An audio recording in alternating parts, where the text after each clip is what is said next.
Welcome back to Chelsea Tactical View, CTV, where we break down the key tactical moments from Chelsea's latest matches. If you're a fan of in-depth tactical analysis, don't forget to like the video and subscribe to the channel for weekly breakdowns of Chelsea's performance on the pitch. Today, we're focusing on Chelsea's recent clash with Liverpool, which handed Enzo Maresca his third official defeat as Chelsea manager. Liverpool, continuing their impressive form, now sit at the top of the Premier League, 1 point ahead of Manchester City and 7 points clear of Chelsea. This result drops Chelsea to 6th place, just 3 points behind the top 4. Now let's dive into the tactical analysis. It was a tightly contested match, with both managers showing a lot of tactical similarities. Interestingly, both Maresca and Liverpool's Arne Slot, who, like Maresca, is relatively new to the Premier League, opted for the same formation, a 4-2-3-1 setup. The game unfolded as a chess match of strategies, with both sides trying to exploit the small margins in what turned out to be an intriguing tactical battle.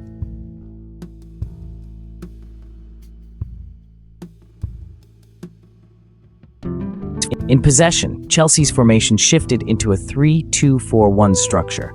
But unlike previous matches where Enzo Fernandez moved into the left attacking midfield role, this time, Chelsea started without him. Instead, the midfield pivot consisted of Moises Caicedo and Romeo Lavia. As a tactical adjustment, Malo Gusto was tasked with advancing into the left half space during the team's attacking phases. Chelsea's build-up play began with a back three, as Reece James tucked inside to form a defensive trio alongside Tosin Adarabioyo and Levi Colwill. This setup aimed to facilitate ball progression from deep areas. However, Liverpool countered by deploying an aggressive high press in a 4-2-4 shape. Their pressing system outnumbered Chelsea's back three, 3 versus 4, making it difficult for Chelsea to build out cleanly from the back. When Chelsea attempted to shift play to the flanks, Liverpool's wide players, Mohamed Salah and Cody Gakpo, immediately pressed Chelsea's wingbacks, denying them time and space.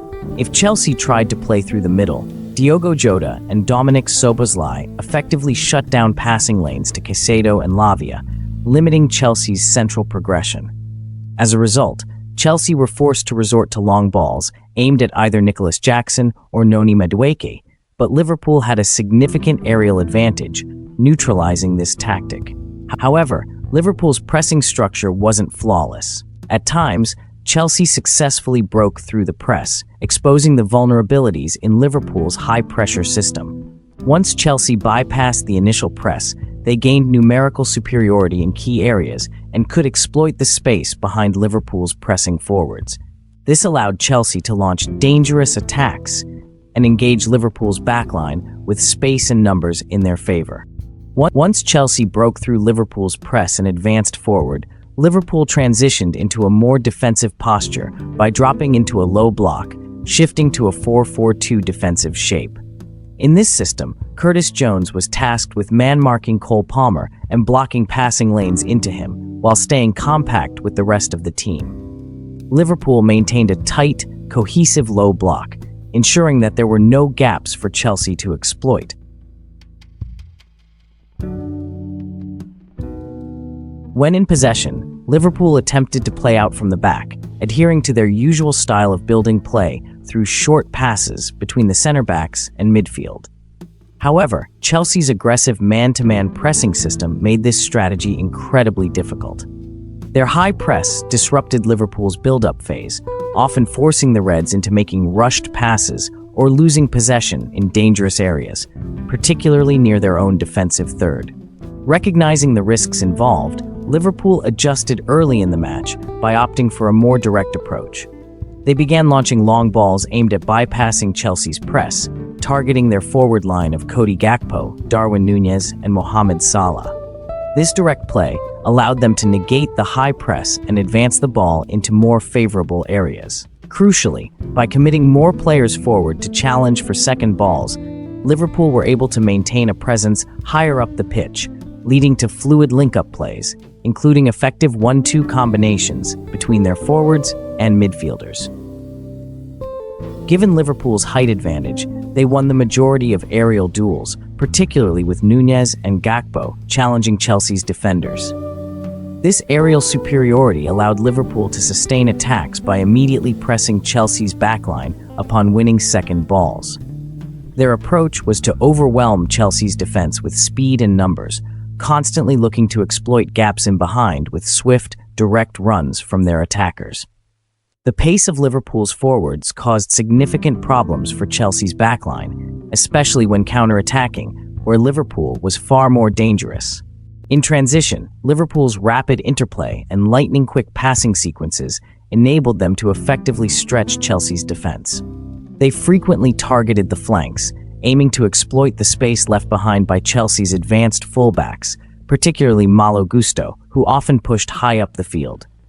This left Levi Colwill playing as the left-sided center-back under immense pressure. Colwill was frequently caught in a dilemma, whether to step up and engage Salah or to hold his position and protect the defensive line. This hesitation created opportunities for Salah to isolate Colwill in one-on-one situations, a mismatch considering Salah's status as one of the Premier League's most dangerous wingers. Moreover, Salah's movement, cutting inside and drawing defenders, opened up space for runners in behind, such as Nunez, Curtis Jones, and Dominik Szoboszlai. These off-the-ball movements constantly pulled Chelsea's defensive structure apart, creating passing lanes and opportunities for Liverpool's midfield to exploit, allowing them to penetrate Chelsea's backline with ease. One of Chelsea's most glaring weaknesses this season has been their defensive structure, which has been exploited repeatedly, as evidenced by the 10 goals they've conceded in just 8 Premier League matches. Defensive lapses have been a recurring theme, and Liverpool's goal by Curtis Jones offers a textbook example of Chelsea's vulnerabilities at the back. In the build-up to the goal, Liverpool's Dominik Szoboszlai gained possession in central midfield, immediately exposing a critical flaw in Chelsea's defensive organization. There was a significant gap between Tosin Adarabioyo and Reece James, two key defenders who should have maintained a more compact defensive shape. This gap between the center-back and right-back created an open channel for Liverpool's attackers to exploit, leaving Chelsea's backline disjointed and vulnerable. Szoboszlai, with his excellent awareness, quickly identified the space and shifted the ball to Mohamed Salah on the right flank. Salah, utilizing his superb vision and playmaking ability, immediately spotted the late run of Curtis Jones. Neither Tosin nor James reacted quickly enough to track Jones' movement. James, having been caught too far forward, failed to recover in time, while Tosin was slow to close the gap or provide cover in the defensive line. This allowed Curtis Jones to ghost in unmarked behind the defense. Salah delivered a perfectly weighted pass into Jones' path, effectively slicing through Chelsea's backline. With no one picking him up, Jones found himself in a one-on-one situation with the goalkeeper and calmly slotted the ball home for an easy finish. This sequence highlighted several defensive issues for Chelsea.